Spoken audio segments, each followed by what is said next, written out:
Hi, welcome to Lit with Lloyd, and perhaps not surprisingly, I'm Lloyd. And today we are happy to welcome Christina Britton, who has written a whole bunch of historical romance.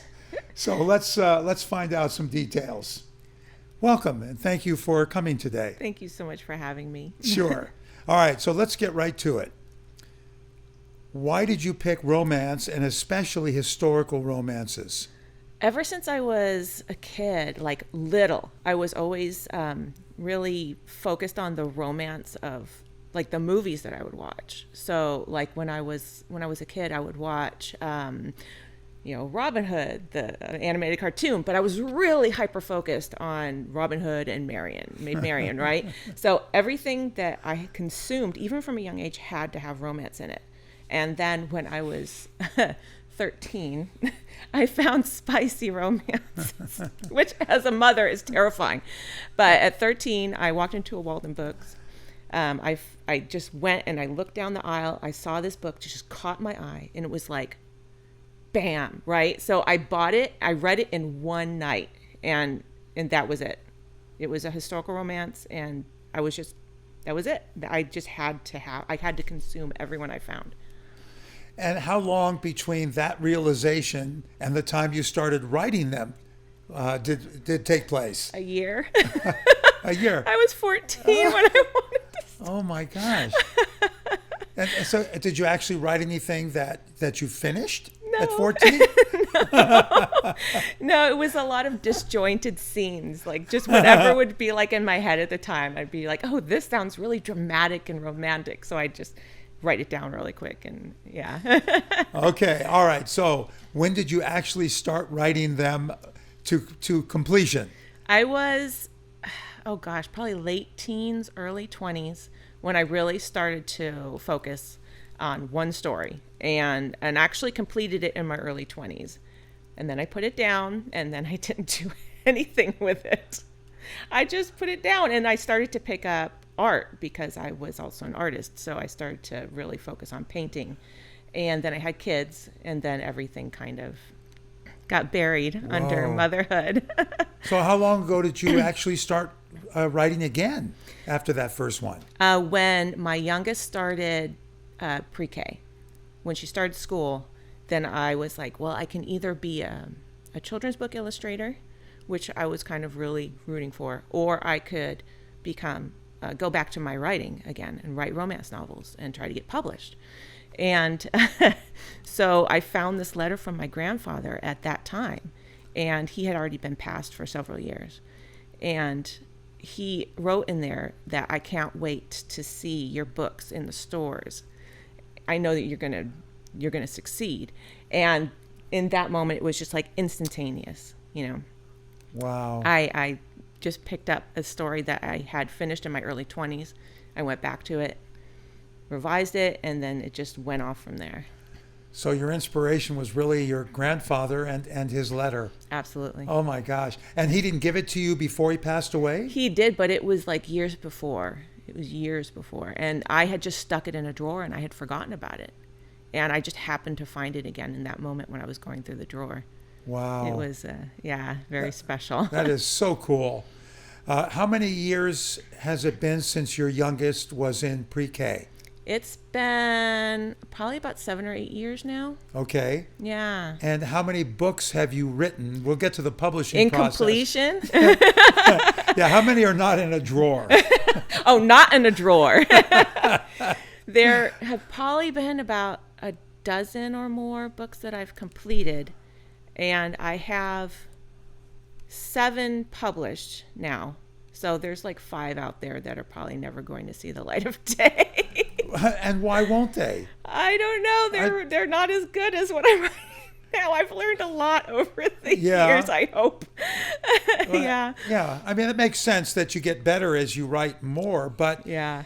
But I mean, I think there are a lot of authors that, put stuff away and then brought them back out after they gained some kind of success. I might. There are a couple in there that I would love to see published that I'm really attached to. So I'd love to one day see those come out.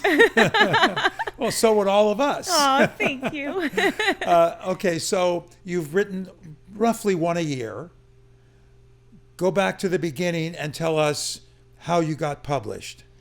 Well, I finished the story, revising the story that I had started in my early 20s. And I decided I was going to start trying to find an agent. So I started sending out, emails to agents and everything, trying to find an agent who would represent me, because it was really important to me to become traditionally published, just for me personally, because self-publishing, I have mad respect for people who self-publish. It is hard, and I knew at that point that I was in no way ready to be able to self-publish. It was terrifying to me, but I really, really wanted to be traditionally published. I wanted to see my books in stores, so I knew I wanted to get an agent to do that. So I started sending out emails to agents and trying to find representation, which I eventually did. How long did it take? Like 6 months to a year, I think. I had 26 rejections before I finally found her. Yeah. Jean Owl was 76, I think, or 72. Clan of the Cave Bear. So I think it seems like most authors have had a certain amount of rejections. Yes. So you obviously just decided you were going to stick to it and not give it up. Yeah. That's fantastic. Yeah, thank All you. right, so you got the agent. Then what did your agent do? First, we got involved with Samhain. I think I'm pronouncing that right. And they signed me for a contract, but then they went out of business. So I got the rights back, which was devastating. I almost wanted to give up because it was so close.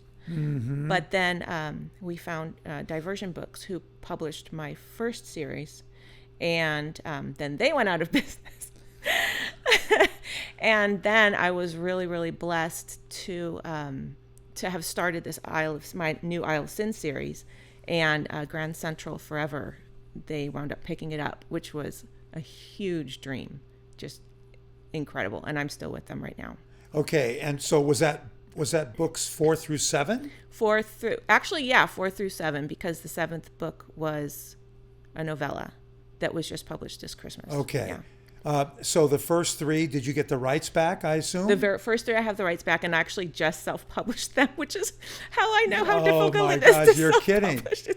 It's been kind of hellish, but but they're out there. They are out there. They're out there now. Now, what I've heard from authors is that it's kind of a balance between a much higher profit structure per book versus much less exposure. Yes. So I assume that that's the case. Absolutely. In your situation.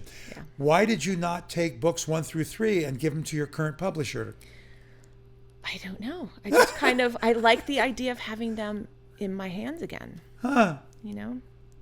Just having the covers made and dipping my toes into that was just, I really wanted to experience that. And it's been a really cool, stressful experience. And I'm good now. Okay. So did you, your 3 books that you self-published, you obviously picked the cover art. Mm-hmm.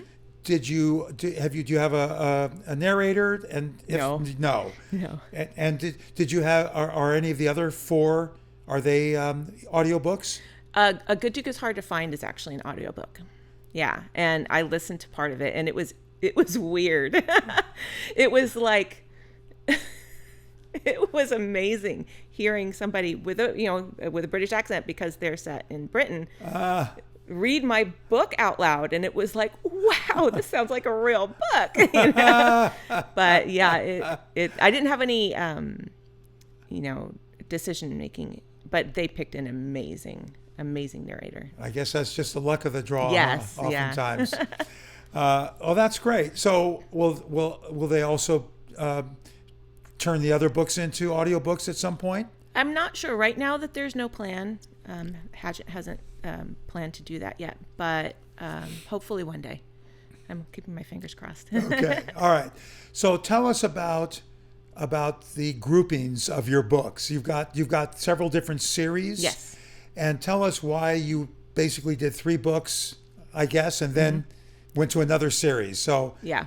how did all that happen? Yeah, I love intertwined stories. I know Bridgerton is really big right now. And Indeed. yeah, and that's the time period. That's the type of book that I write. I love Julia Quinn's writing. And it's kind of the same thing. You'll see season 1 had to do with the Duke and Daphne, with Simon and Daphne. And then you have the second book, which has to do with Anthony and Kate. And so you see that they're all kind of intertwined. And you get to see the couples from previous stories come into the new ones. So you kind of get to revisit. Yeah. Yeah. And that's what I like to do. So with the Twice Shy series, which was my debut series, the couples, they kind of come in and out of each other's books, which is a lot of fun to get that, outside view of them. And it's the same with the Isle of Sin series. You'll see all the characters come in and out of each other's books. And I love, that's my favorite scenes to write, are the scenes where all the characters come back in. And it's just like chaotic and fun and really lively. And I love writing those scenes. So that's very cool. But you're doing just 3 books at a time. And then what made you decide to stop at 3? I don't know. That was just like a number I had. I never even thought about it. But now, actually, this series, the Isle of Sin series, is kind of continuing on, which is fun. There's a bunch of extra characters in the final book, A Duke Worth Fighting For, that wind up becoming heroines in the next 3 books, which is really fun.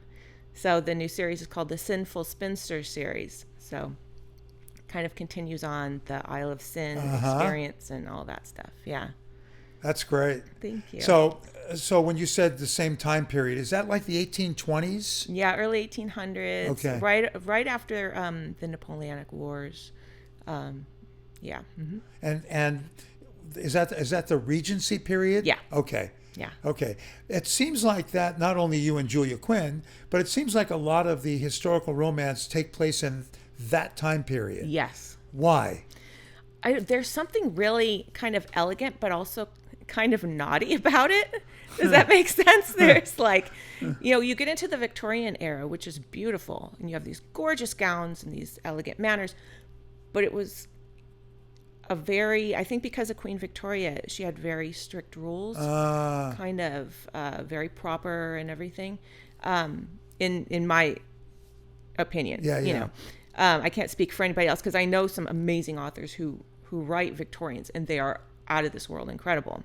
But I really, really loved the slight naughtiness, and they have these gorgeous dresses that are very free flowing. There's not a lot of corsetry or hoops or stays or anything like that, and it's just very elegant. I love that about it. Yeah, elegant and fun. Yeah, that's great. Yeah. Okay. You've now written, you've got a book coming out later this year? Yes, I do. And that's in the new series? Yes. And that's book? This will be, I guess, book 4. It'll be book 1 in the new series, book 4 in the Isle of Sin series. Okay. So, okay. Yeah, because it kind of goes along and takes the characters from the Isle of Sin series, which is fun. And that book will be called Some Dukes Have All the Luck. Okay. Yeah.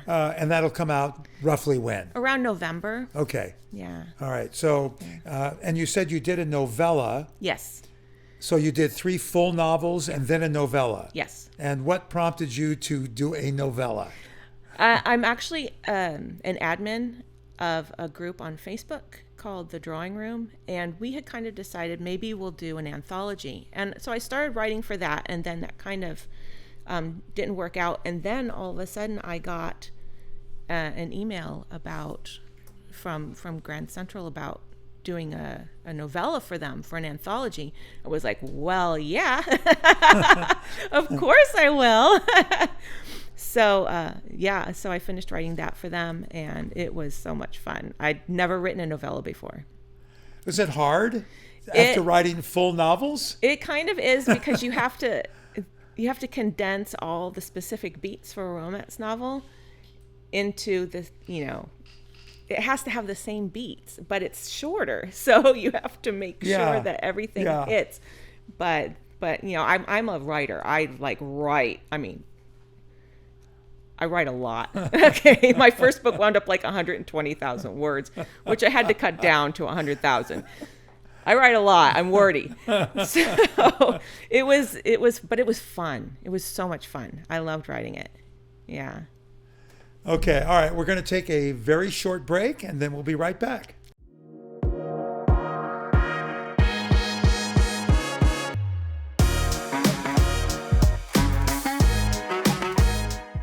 Thank you to the Los Gatos Community Foundation for their continued support of KCAT Public Media. Because of groups like the Los Gatos Community Foundation, KCAT has been able to inspire, educate, entertain, and inform our community through the magic of television and digital media for over 38 years. Thank you. And we are back.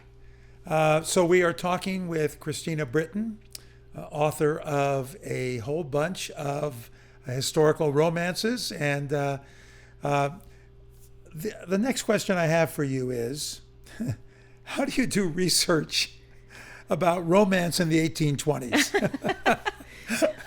That's the thing about readers who are into Regency, is they are very particular. You don't want to get details wrong. So, you have to do a lot of research. I read a lot of Regency before I started really writing it. So there was a lot of learning through that, and then, taking classes and going online and getting books from the library, just making sure that you get everything spot on, or as spot on as you possibly can. Yeah. Have you taken writing classes? Have you done any kind of formal writing classes with instructors? I only took one class in college. Other than that, it's just been classes online, or I would go to conferences, writing conferences, and I would just take single classes here and there. But it was nothing formal. Yeah, you just obviously have a gift for it. Thank you. Do you see yourself in the near future, or at any time in the future, doing any kind of a different genre, either modern day romances or something else entirely? There is one story that kind of knocks around in my brain every now and then, it'll just kind of come up to the front of my head and be like, hey, remember me? And I'll think about it, and I'll be like, okay, one day I will get to you. I don't think in modern terms very often. I don't know. I just feel awkward in writing contemporary, but everything always goes back to historicals. But I think one day I'll probably dip my toes in and get that book out in the world. I would love to. Yeah. When you have such a passion for a particular genre and time period, mm-hmm. I could see where it'd be very difficult to go away from that. Yes. But there might be a time, a book or 8 down the road where, maybe it's feeling a little bit like you just need to stretch out a bit. So who knows? Yeah. That's great. Have you had any interest at all from TV or movie studios? No. Okay. No, that would be amazing. Yeah. I'm wondering, and I hadn't thought about this before, but I'm wondering if the Bridgerton series has kind of brought that more to the attention of TV studios or movie studios. Obviously the Bridgerton series has been very successful. Yes, I'm so excited about that. Yeah. I was working at Recycle Bookstore in Campbell, and when that series was going, we could not keep all of those books in stock. That's so great. And we had all of them, and there's a ton of them. There's 8, I believe, in the Bridgerton series. Yeah. Each sibling gets their own story. Yeah. So, I don't know why Sin can't replace Bridgerton, but That's obviously not for me to say. That would be nice to have sent out there too. I would like to see that. And there's a lot of amazing books that I would love to see. There's Spindle Cove series by Tessa Dare, and then Alyssa Cole has an amazing series set during the American Civil War, which would be incredible to see. There's just so many amazing series, and I'm hoping that Bridgerton opens the door for all of them. Mm-hmm. Yeah, it seems like there's a good possibility. In fact, I'm a little surprised that maybe Amazon Prime or Hulu, haven't picked up on that, since they know how successful Bridgerton was for Netflix. That would be wonderful. Yeah. All right, let's do a little bit about the mechanics. Mm-hmm. You've got 2 kids that are obviously in school. Yeah. Not recently, but now maybe. Do you write while they're gone? How's your writing schedule come about? Yeah. During the beginning of the pandemic, it was, everybody was home. They were having their classes at home and all that, which made it a little difficult. But we had 2 sheds out in the backyard, and the smaller one, we decided one day to turn it into a writing shed. So we went in there and we cleared it out, we painted it up and put shelves in, and I love it so much. It's like my little haven. So I go out there all the time and just write. And my family is incredible. They always make sure that I have the time and the space that I need to write. They're beyond supportive. They are like my biggest cheerleaders. Wow. Yeah. That's fantastic. Yeah, I'm very blessed with them. Yeah. That's great. So at the time you were 13, oh my goodness. were you already reading? Were there also already authors that were motivating you to become more literary in any way? I mean, who were your inspirations besides your grandfather? As far as I would read like everything I could get my hands on. I was 11 years old when I read Stephen King. I was 10 years old when I read the Amityville Horror. So I started off a lot with horror novels. I can't believe I was 10 reading Amityville Horror. Whoa. Or, So I would just go in. I was so passionate about books. I would go into the bookstore and I would just roam the shelves and just look for a book that caught my eye and pick it up. And it didn't matter what genre it was. It didn't matter how adult it was. I would just grab it and buy it and read it. And so from a very young age, I was reading very adult books. Yeah. Do your husband and children like to read? My daughter, she does.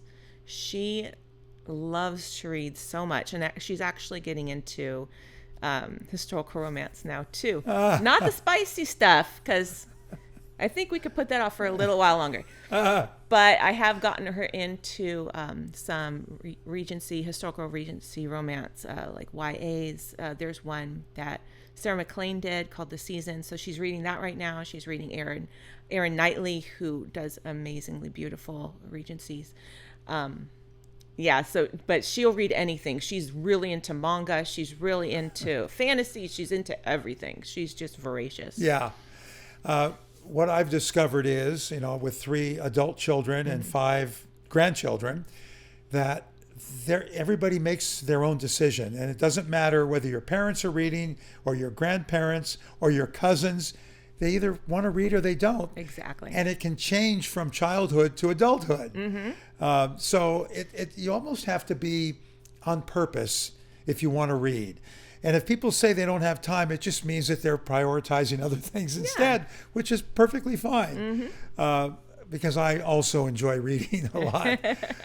Okay.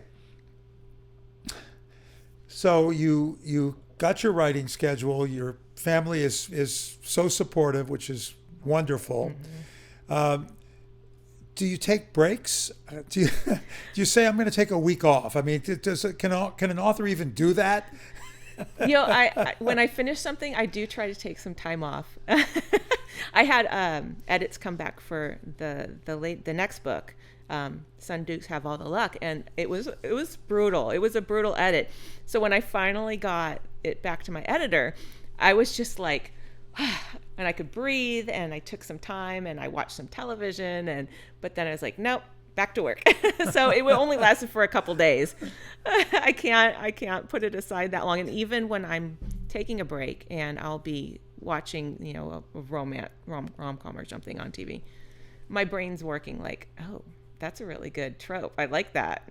Maybe this could work. Oh, so it's constantly, the gears are turning. Yeah. So Grand Central Publishing has the book that's coming out in November. Yes. What will happen after that? I mean, will you just automatically give them the first shot at the next one? Absolutely. So you won't even look elsewhere unless for some reason they said, look elsewhere. Yeah, contractually, they get first look, which I'm more than happy to. I love working with them. They're amazing. Yeah. And have you had the same editor the whole time too? I have, which is such a blessing. Yeah. She's incredible, and she's so talented, and she really knows how to push me to get the best out of the characters, which I love. I love to have that push, that little bit of uncomfortableness where you're like, oh, so frustrating, why do I have to do this? But then I know that she's just doing everything she can to make this book as good as she can. And I love it. I love being pushed by her. Yeah, that's really great. It seems like a lot of authors will go oftentimes through a series of publishers. Where is Grand Central Publishing located? They're located in New York. And I actually got to visit the offices before the pandemic and everything.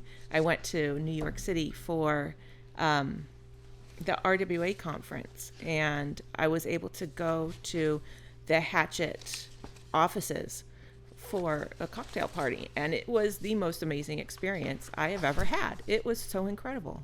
Are they part of Hatchet? Yes. So you're actually you're one of the big five. Mm-hmm. Oh, how cool! Yeah. I didn't really I had heard the name, but I didn't really know if that was an independent publisher or not. Oh, that's so cool. I feel very, very blessed with that. Yeah. They're amazing to work for. Yeah. Okay. Newsflash. If the books weren't good, they wouldn't be taking them, no matter how much they like you personally. So obviously it's doing well. And do you get sales numbers? I'm not going to ask specifics, but yes. Does each book in the series tend to get a little bit more, or is it pretty consistent? I've seen up and down, but it's pretty consistent. Yeah, I'm really, really happy. Yeah. Has, prior to the pandemic, of course, did they send you on any book tours? No. None of that? No, because my first book with them didn't come out until after the pandemic started, which was really just a bummer, so nothing like that. Do you think that once this is all done, because of course it should happen and it should end any day, that will they send you on any kind of tour, or will you do any kind of local bookstores? I'd love to do local bookstores. I'm not sure that a tour is in the cards, but I would love to do local bookstores. And would you have to do that yourself? Do you have a publicist? Would Grand Central do the legwork for you? How would that work, do you think? They would absolutely help. The publicists at Grand Central are a dream. They're so amazing. I love working with them. And they are so smart and passionate, super passionate about books. So I'm pretty sure that they would help out with that. Yeah. And do you already have a rough idea what you're going to do for 2023? As far as books? Yeah. Yeah. No, there will be more with the Sinful Spinster series coming out, which I'm really excited about. Yeah, I love the Isle of Sin, which is a fictitious, English Regency seaside resort that I kind of created from my imagination. So I really love that I'm able to have more books there.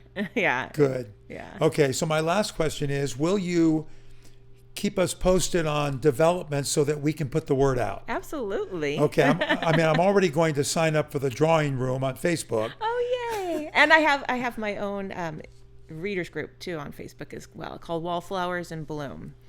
Yeah. All right. I will definitely get on that. We would love to have you as a wallflower. Yeah. Those things don't usually go in the same sentence. just so you know. I know. Okay. All right. So before we sign off, we're going to do a little bit of trivia. And I got some good stuff this time. I mean, I think all of it's good, but this is some pretty good stuff. The top 10 best-selling novels of all time have collectively sold 1.56 billion copies. Number 1 is Don Quixote, which I've already told you that sold 500 million. Number 10 is The Da Vinci Code by Dan Brown, has sold 80 million copies. And if you want to know 2 through 9, you'll have to keep listening to the podcast. All right, here's a good one. Nobody knows this that I can imagine. The word Bibliosmia, anybody ever heard of that? Bibliosmia? It's the act of smelling books. And there are actually perfumes on the market that smell like books. I don't make this stuff up, I swear it. Okay, one more. And I'm just going to read it because it's kind of long. Beatrix Potter's most famous work, Peter Rabbit, was rejected a whopping 6 times by publishers.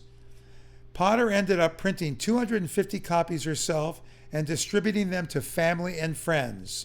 Sir Arthur Conan Doyle was among that group and bought one for his children. When those sold out, she printed 200 more. In 1902, she was finally able to get it published with a traditional publisher, and since then, Peter Rabbit has sold 45 million copies and been translated into 36 languages. That's amazing.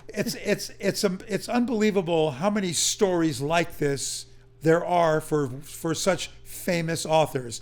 And a lot of times I'll read about authors like F. Scott Fitzgerald, the Great Gatsby. They were not really popular until he had passed away. Yeah. Mm-hmm. And now, they call the Great Gatsby the Great American Novel. So anyway, all right, so that's it on the trivia. Christina, it was just a pleasure to have you on. Thank you. And hopefully we'll be able to keep following you and finding out how many more books of sin you have. I mean, of course, the territory sin, yeah. Thank you again. And thank you to KCAT. You guys are fantastic. We love you, and we love doing the podcast here. Signing off. See you next time.